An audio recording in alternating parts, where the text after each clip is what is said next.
So the year now is sort of 2030. AI is everywhere. What relevancy does PDF Butler now have, given that everyone's saying, oh, I can just get AI to do that now? The old saying is cash is king, right? In today's world, data is king, right? So the old adage of crap in equals crap out. AI is doing a great job of that, but there still needs to be that level of governance. So rather than see it making us potentially obsolete, we kind of pivoted. AI becomes the cherry on top. Good afternoon, all. Welcome to the Roadshow edition of our Above the Bottle Shop podcast. I'm Bijar Solanki, and today here with me is Gray Fraser. Gray, would you like to introduce yourself? Awesome, yeah. I'm Gray Fraser. I handle the sales for PDF Butler, document generation company out of Belgium. It's been a great 2 years really getting to know the Australian, New Zealand market. But yeah, my job is really to help companies remove friction from the way that they operate with documents on a day-to-day basis.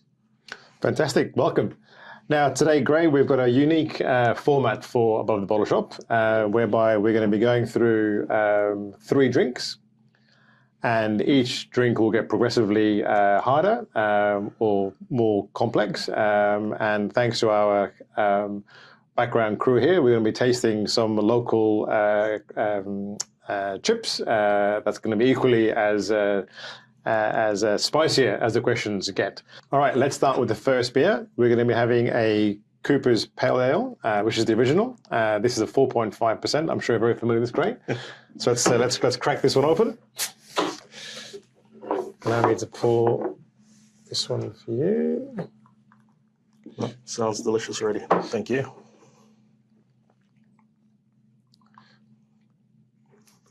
All right, cheers. Cheers.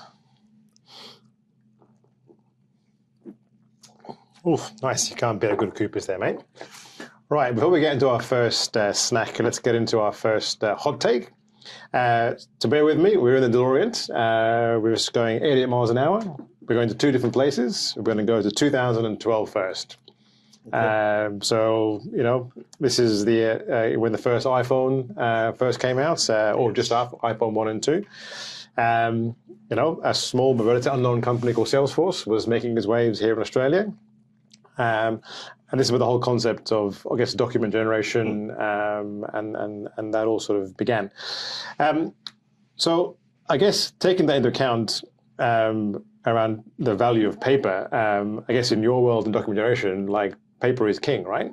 Yeah, 100%. I think it's probably the most data-driven piece, and with what Salesforce has done, obviously, if we're going back to 2012, it's they created a source of truth for everything, and by mitigating errors and creating a product like PDF Butler, it's given you the option to actually take all that information that's created in one place or saved in one place and really build out those documents that come in on a day-to-day basis, from contracts to agreements, invoicing, all the things that really need to make a company look and feel as professional as possible. Mm-hmm. PDF Butler kind of covers that, and then on top of it, it takes away from any of those issues where you might be able to make small copy and paste errors from the day-to-day as well.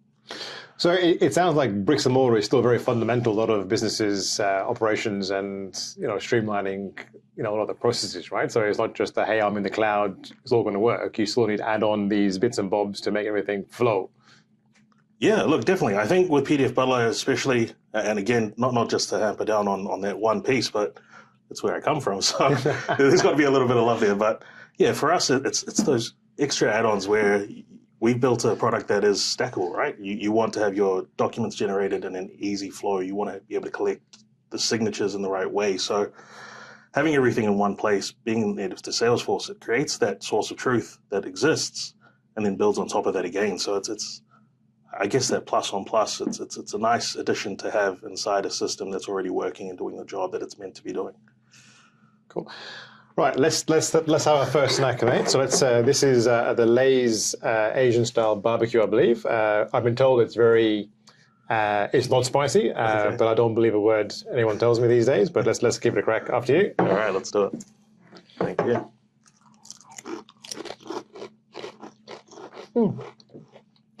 That's very good. Really nice.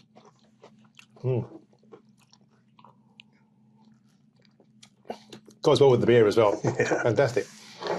Now, going back to what you just said, in 2012, how did I guess, PDF Butler come into being? Because obviously the product was built based on a need in the market. It's not as though sort of Igor woke up and said, right, I'm going to make PDF Butler. They're sure that is there a story behind that, or is it? I think that's the story. No. To be fair, like Igor himself, he's probably the smartest man I've spent time with, which scares me more frequently than not. But realistically, he was working for another company.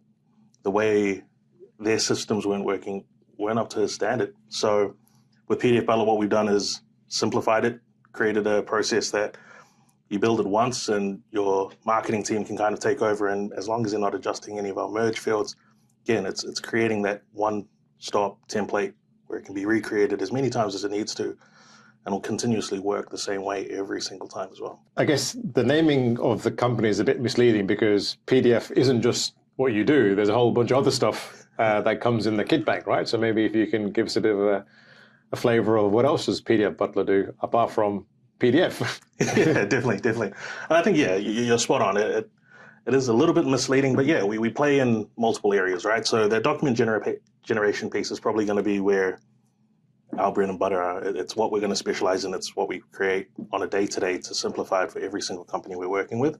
We then have Sign Butler, which kind of sits on top of that. So you're collecting signatures that at times are forced outside of Salesforce. We're now bringing that in with an audit trail that exists in one place.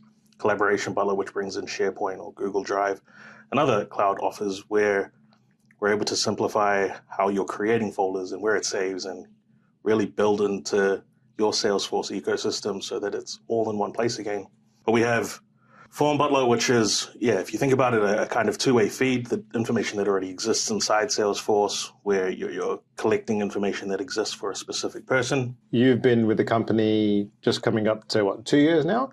2.5 2 and a half years. Yeah. Time flies. We're having It fun. does, yeah.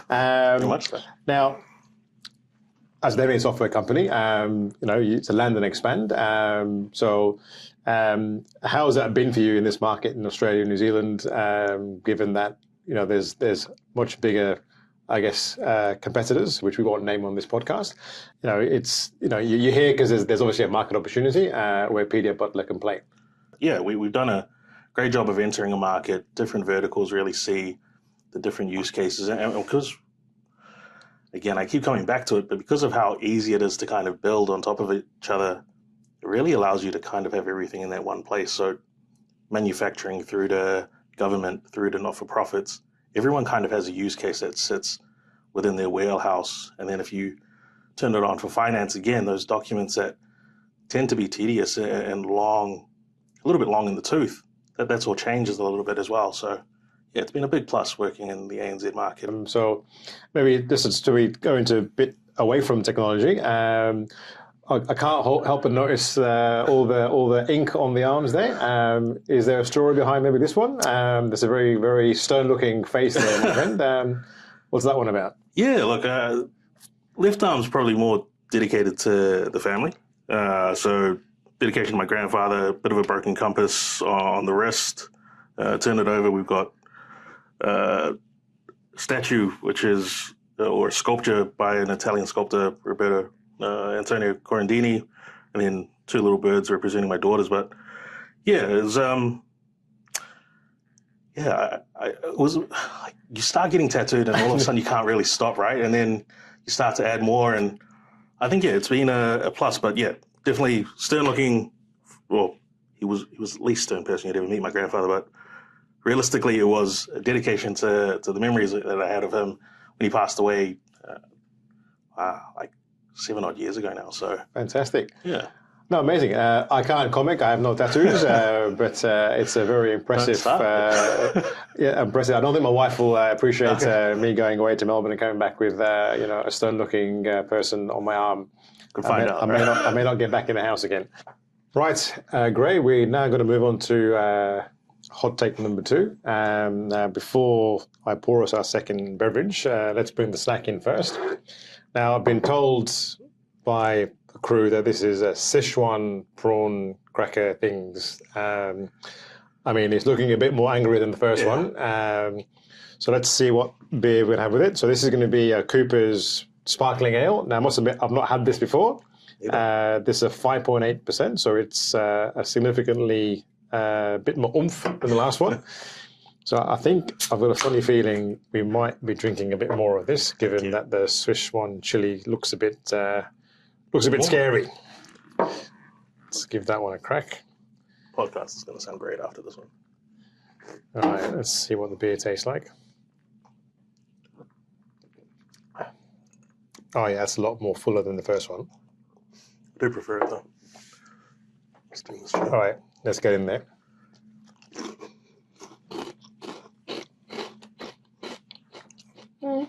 Okay. Yeah. It's not bad. It's not bad. Oh, no, there's a I can feel the ting right at the end. I can feel the ting right at the end. Yeah, okay. So the back of the palate. That's definitely got a bit of a kick. Which, that's delicious. That is quite nice, but it definitely has a bit of a kick. So just hovers there as well. It does. It does. I think that's why the crew's given us this second beer to go wash it down with. I'm not sure your crew likes you very much. I don't think my crew likes me either. But I had one rule about this podcast: don't kill the host or its guests. But I think they're failing on that task. Just taking what we spoke about earlier on and taking it into maybe a bit of an industry lens, right? And I'm thinking about, say, an industry where I know personally there's a lot of document generation required, which is financial services. So let's take the example of loan origination or retail banking, right, where literally there's a truckload of documents required, right? Maybe give me an example, or maybe of a customer or a story or someone that you work with where they've used the tool and they've just simplified the entire process just with that, with what you guys do, right? Because, to be honest with you, when I got my first bank loan, going back almost 20 years, it was like pulling teeth out, right? Because everything was literally paper, print, sign, or manual. Now, mind you, I haven't needed to get a home loan out recently, but I'm assuming the process should be better.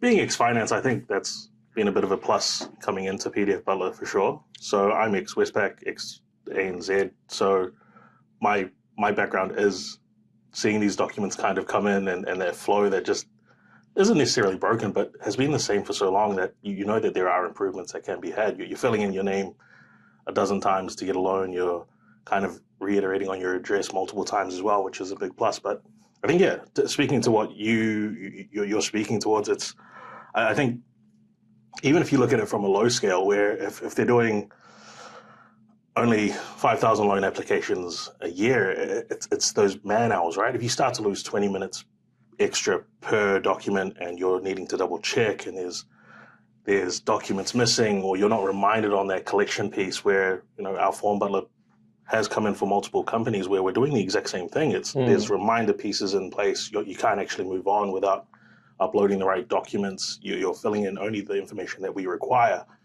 I think that's where we've played a really smart game, because then it's moving through Salesforce, where Salesforce can then give a decision to the worker themselves. The worker then themselves can send out the right document to either be signed.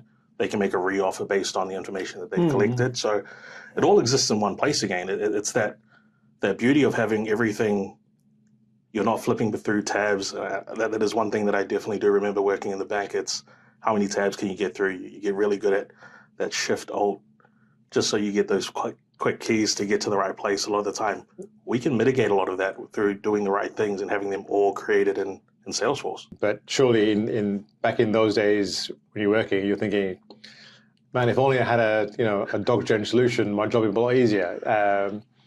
Is that fair to say? That is fair to say. And I think that's anywhere I've worked. I've been quite lucky. I've worked in the car finance sector, home lending, personal lending. It's always interesting to look back and see where I can see the flaws of what I was doing previously. It may be different now. It's been a few years, I admit. But it's definitely one of those things where if there was a solution that could be found, it would have been nice to have back then, for sure. Yeah.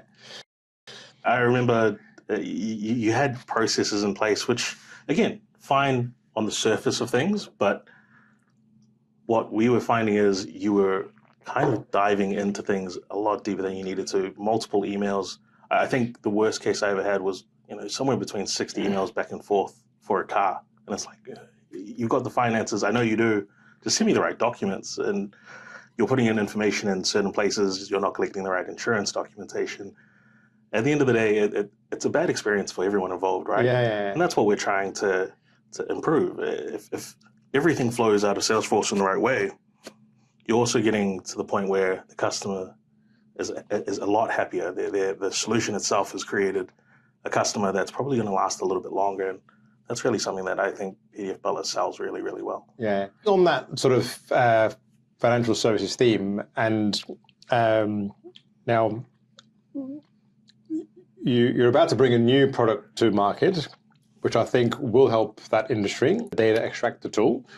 So taking financial services as an industry example, maybe explain how this new tool is going to benefit that sort of industry. Yeah, definitely. So the document extractor is going to be allowing customers to actually collect information throughout, right? So, sorry, not the customer, the bank in question. So excuse me, I'm getting the Szechuan pepper in the back of my mouth. It sticks. But yeah, the idea behind it is a customer fills in a form one time, that information correlates to something in Salesforce. What does it correlate to? A lot of the time, it isn't necessarily there at the moment. What we've done is built a tool that utilizes AI to actually find those right places and push the information into the right place. So again, just simplifies it for the end customer, simplifies it for our users as well. So anyone of our customers who is using PDF Butler gets to have that situation where, especially if you're in finance and you have multiple documents, all of a sudden you're collecting that information first time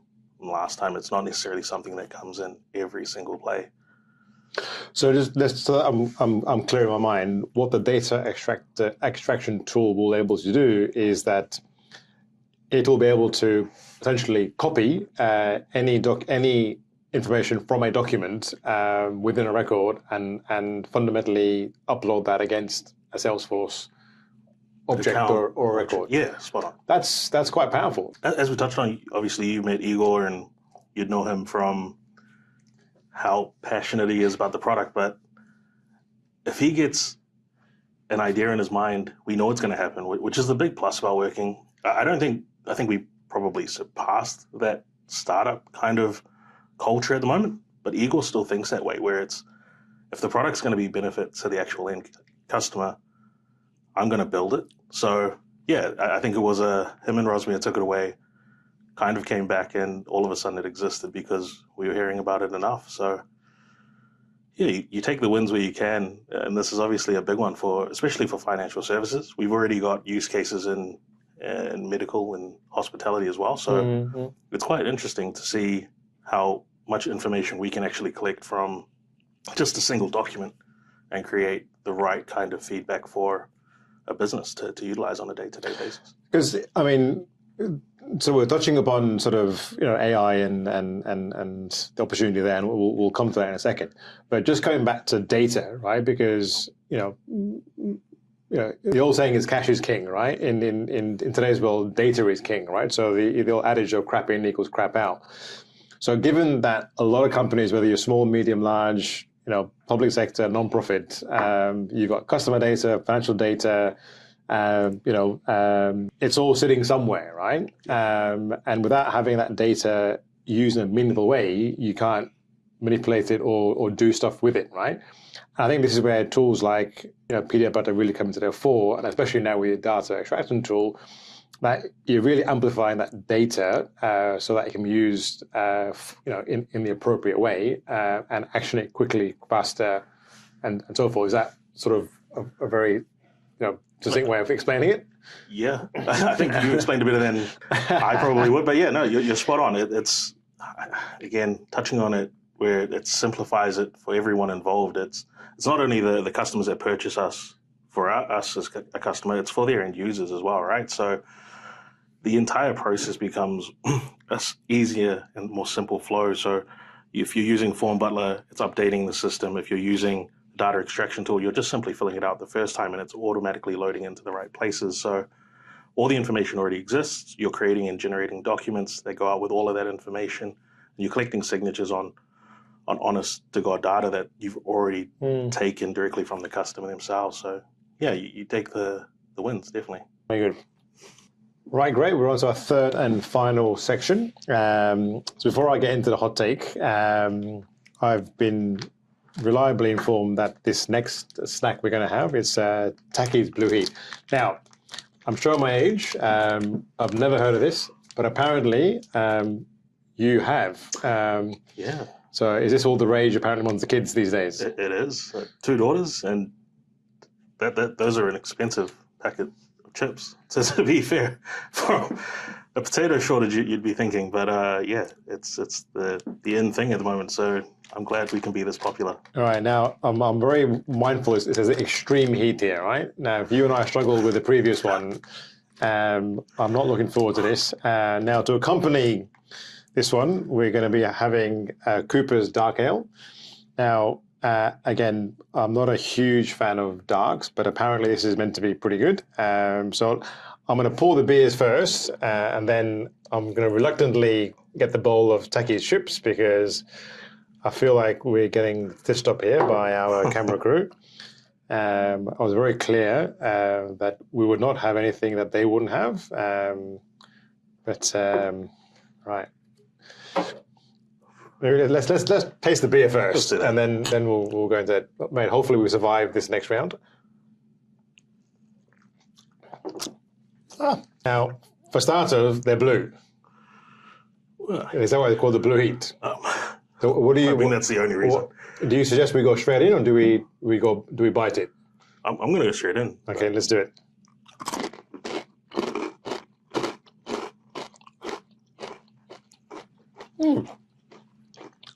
Again, it's tasty. I'm just worried about what comes next. Not as bad for you? Not as bad. I felt like it was faster. It's faster, but it's got that almost like a salt and vinegar type taste to it. Yeah. Yeah, I can agree with that. Yeah. Okay, I mean that's not as bad as I thought it was going to be. I thought the Sichuan pepper was a bit more heat than that one. Yeah, it hung around longer, but I think we probably walked in with the higher hopes of it being something that we couldn't do. No, I mean, Takki's, I'm disappointed. I mean, the packaging needs to be changed. That's not extreme heat. That should be mild heat. So that takes us into our final hot take. And I want to just bring, I guess, all we spoke about. So we're now going back into the DeLorean. Now, just a slight segue. The DeLorean is an homage to our favorite solution engineer sitting in the UK, who our viewers won't believe his name is Michael J. Fox. No relation. I think you're spot on. Like AI is obviously the tip of everyone's tongue. It needs to be something that businesses are looking at constantly. And I think for us, we've done the same thing. So rather than see it making us potentially obsolete, we kind of pivoted. So we definitely understand that AI can do a lot more than what it was a few years ago, but it potentially becomes more of a governing exercise. Yep. So data exists in one place, you're still collecting it in the right ways. Perhaps AI is creating some clauses that you're still going to need eyes over in 2030. You're still needing to collect it and save it in the right places as well. So I don't think PDF Butler is removed from the scene. I just think we structure ourselves a little bit differently, like we're doing with Document Extractor, right? We're built into Agentforce really, really well, where customers can actually utilize Agentforce to build their own templates, structured in a certain way. But again, it's still that need for a human being to sit on the other side and make sure that it is exactly what the end customer wants to see as well. 100%. So I've got a unique take on this in the sense that I reckon that the most important role in the future is going to be a CFO, simply because it's all about return on investment. So whether we're utilizing AI or not, how can I make my business operation more streamlined, more cost effective, and I guess to quote a classic phrase, bang for buck. Is that something that you sort of agree with, or is that something you think, no, actually, you know what, Michelle, I reckon the CTO, CIO still plays a very pivotal role in that future of I guess that tech stack? No, I genuinely think you're onto the right person. Obviously, they're handling the money. They need to know where it's going. So I think, yeah, it's exactly who And I think we're seeing it now. So the conversations aren't necessarily just with CTOs. Once the CTO understands the product, we're kind of sitting there going, perfect, what's next? And it's budget. It's that conversation around, is the ROI there? So it becomes a huge conversation more about, are we saving you money, time, both, or is the customer experience going to be better? And again, that's for both sides, right? That's for our customer as a PDF Butler user and their end user customer that's working for or trying to deal with the company themselves. So yeah, it makes perfect sense for what you're saying with AI coming in. Yeah, it's a scary thought. But I think from the perspective of how do we benefit a company in the long term, it's helping them with that simplicity of everything that they do on a day-to-day basis out of Salesforce. We know Agentforce are also somewhat pivoting towards how Agentforce works internally. And I think we would put our hand up and say, the hope is that Agentforce helps them. It doesn't become an agent for their end customer. It becomes an agent for them to utilize internally. So yeah, we know at the end of the day, human eyes probably still need to have a view on it to make sure that it is the right thing. It's branded and looks the way that it needs to. It feels the way that you want it to. But then it also reads the right way as well. So I feel in a certain aspect of everything that you do from a business perspective.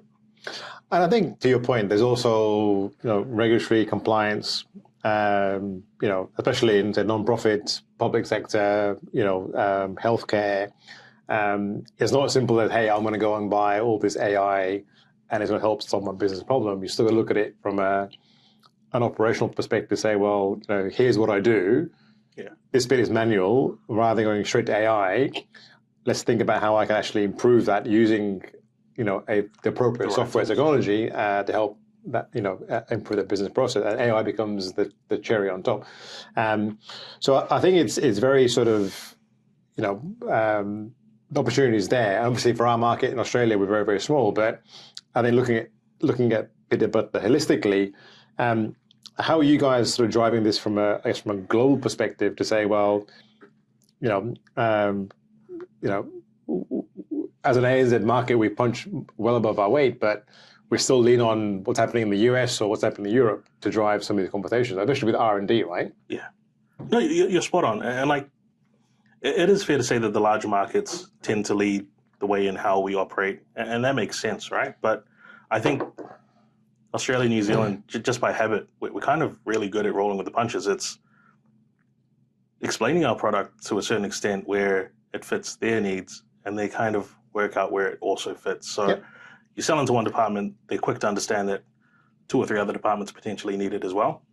But I think that's the big plus with how Australia operates. So document extractor is a prime example. That's probably led out of conversations that they're having in the US.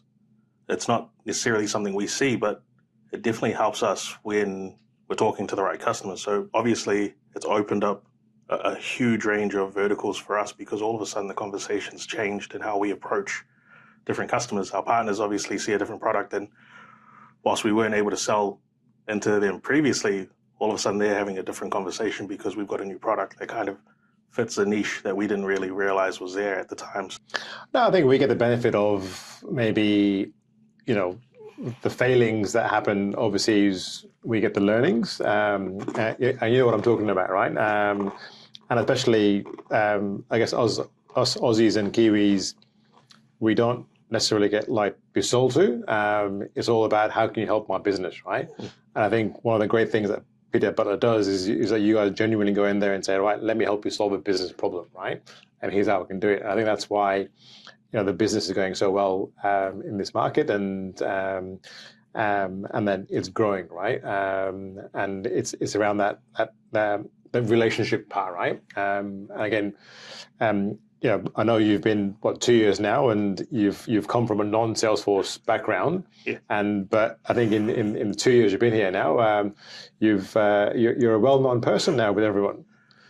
Yeah, I'm starting to hope so. But again, it's the likes of you guys. Obviously, you and Joe have a huge pull inside the market, but I think I was quite lucky with even my first events, getting to meet the likes of Mia Pacey or Beck from Visio. They both kind of really quick to put their hands up and pull me in on different things, so I understand the product a lot better. And it's just been like they said it really early when I did first meet them. It's going to be like nothing else I've ever done in my life. But the Salesforce ecosystem genuinely is one of the most beneficial ecosystems I've been a part of. It's if I've got a question, everyone's kind of happy to put their hand up and give me an answer, multiple answers, multiple ways to do things. And I think that's the beauty of it. It's just there's no right or wrong way with Salesforce. It's just how quickly can you learn to do it differently and bring it back to kind of fit my product or fit the customer at the end of the day. And I think that's what I'm really realizing is everyone's doing it for their customers. It's not a, hey, this is what I want. This is what works. This is what's best for everyone. Right, awesome. Mate, we're going to end on 3 rapid fire questions. Oh, here we go. Right, so 2026, it's the year of sport. Who's going to win the Football World Cup? I really want to see it go towards England. Not just for you, but I think... Thank you, mate. I appreciate it. I mean, I'm a Kiwi by birth, Australian by citizenship, but I think, yeah, both of my teams are probably out of the running eventually. So let's see England take it home for once. Fantastic. Secondly, it's also the Rugby World Cup this year. Who's going to win that one? Again, like I'm a Kiwi. I have to go for the Kiwis.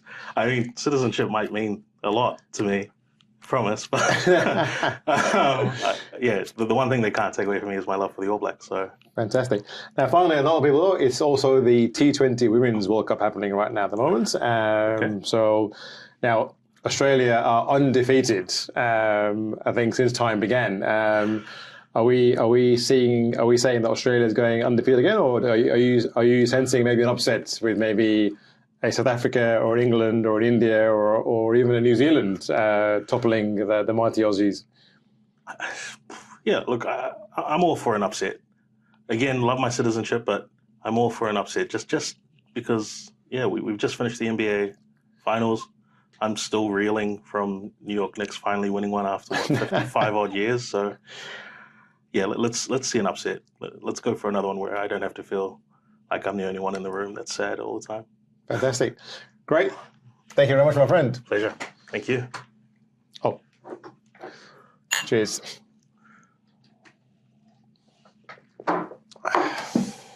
Thank you for tuning in to our Above the Bottle Shop podcast, Roadshow edition. We'll see you next time.